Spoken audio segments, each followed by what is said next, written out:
Hey Amar, I'm recording this video to show you how to configure the instant booking forms for people. You can do most of the basic configuration here. Some more advanced configs you have to bring me in, and I'll tell you exactly when that's necessary. So this page right here and one other page are what you'll need to do the instant booking form config. This page can't be accessed in main navigation. It can only be found at app.zenmade.com/instant booking fields. You can't see that right now, unfortunately, I think. So I'll email that to you.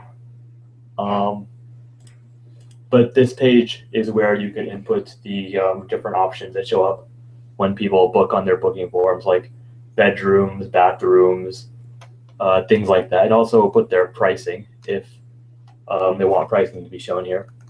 And it's pretty straightforward. Up here is a service type section. I'll come back in a second. Down here is where we actually put in the instant booking fields. Let's say that a customer wants a field that says something like, how did you hear about us? You can just add the field, input the name.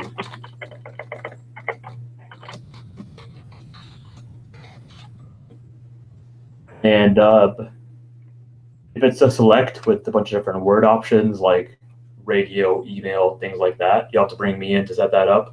But if it's a free form input, then select the string input. That'll just have an input box with no select, with no drop down. And if it's a checkbox, then select Boolean here.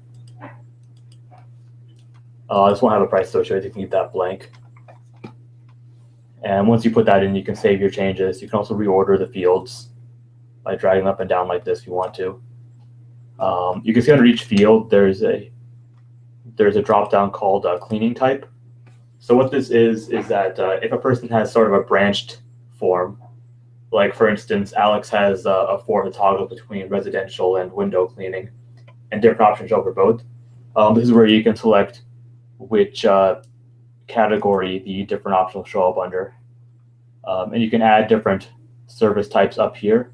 If you add a service type up here, you have to save the form before it'll show up in the drop downs down here. So you add a service type up here, click Save Changes, and you'll select the form inputs down here to correspond to the service type once you've saved your changes up here. That's it for the basic config. The only other thing is if they want pricing, then you can adjust the pricing of each particular field here. What basically happens is that you see how it has min field value and max field value. For instance, bedrooms, this means that the form will show anywhere from 1 to 5 bedrooms. But the price is 5, then that means that the price goes up as multiples of 5 per bedroom. So 1 bedroom is $5, 5 bedrooms is $25. If I set the price to 10, then it's $10 1 bedroom and $50 for 5 bedrooms. You can do the same thing for bathrooms. For things like deep clean and pets, which are checkboxes, then what happens is that the price is just 0 if the box isn't checked, and then whatever the price column is if the box is checked. And for things like how did you hear about us, which don't require a price, you can just leave that blank. Finally, for each service type, there's a base price, which is just a default price for a service type. For residential cleanings here, I have a base price of $40. That means that if you have a residential cleaning with 1 bedroom, then the price is $40 plus $5 if the price here is $5. And the rest of the different form inputs are added on like that. So I think with this, you'll be able to make the vast majority of forms that people need.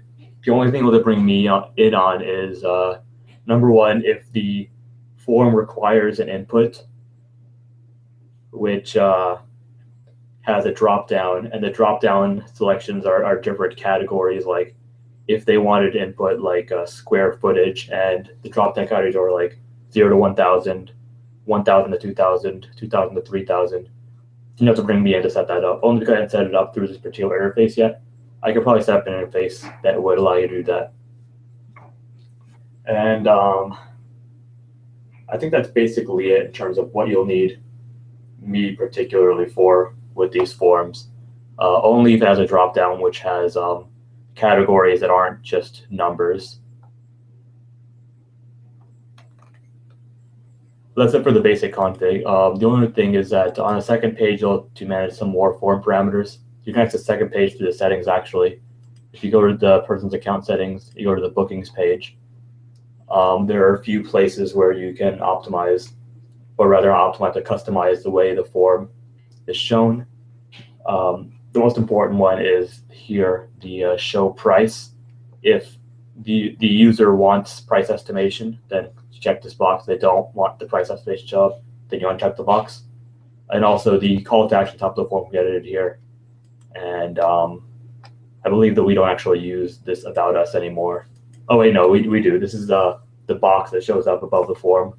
And you can put information in there like, we only accept bookings 2 days in advance or things like that, whatever the user wants. It's actually one of the questions on the survey is what they want to put in this box. These down here, options down here, are actually used to customize the way the form looks on the page for embedded forms. I'll make a separate video, Actually, I'll make a video because you won't be doing this, but I'll type up instructions you can send to an outsource. It'll tell them exactly how to do this, and also how to embed the form into the web page. That's about it for what I wanted to show you here. Hope this helps.